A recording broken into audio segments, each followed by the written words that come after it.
Let's head to the voicemail of Truth and Reason. This one about the quarterback.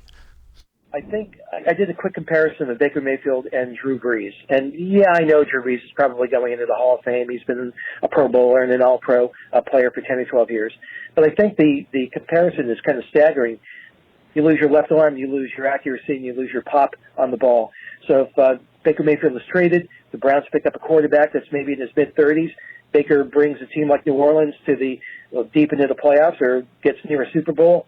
He's a king, and I think if the Browns don't make it closer than Baker Mayfield does, then Stefanski and Berry are in a lot of trouble this year. If that happens 2 years in a row, then Stefanski is probably looking for a job, and Andrew Berry is probably looking for a job the year after that. Well, Tom, I don't know about that. The one thing I would say is when you compare Drew Brees to Baker Mayfield, what is Baker Mayfield's elite skill? You know, Drew Brees had one.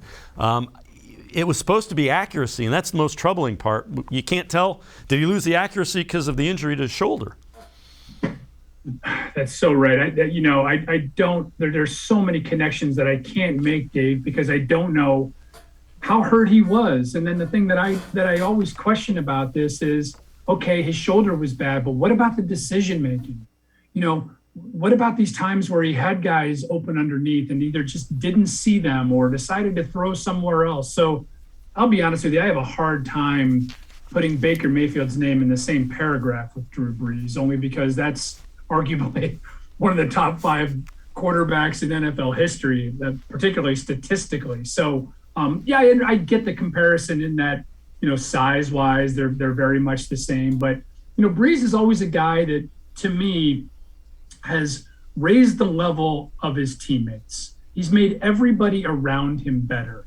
And I did think we saw some of that with Baker in college, certainly. I think there's been moments last year where we saw some of that, but just not nearly enough. So I would really avoid the Drew Brees comparison. I think Baker is his own unique player. I think he brings a lot of good, positive intangibles to the table. We've talked about his toughness.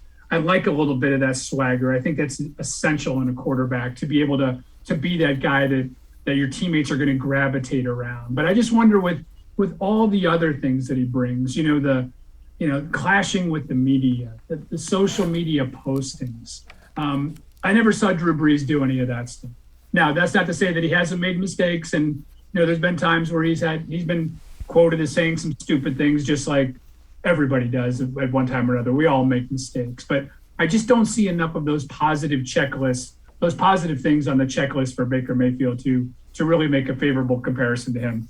Now, that said, I could see a guy like Baker Mayfield joining Sean Payton in New Orleans and end up having a pretty good career, only because of the way the offensive system that he plays. So, again, big decisions to make with that quarterback. And just when we thought we had it figured out in Cleveland, we're right back to square one in many ways. Yeah, the quarterback, something that has to get fixed.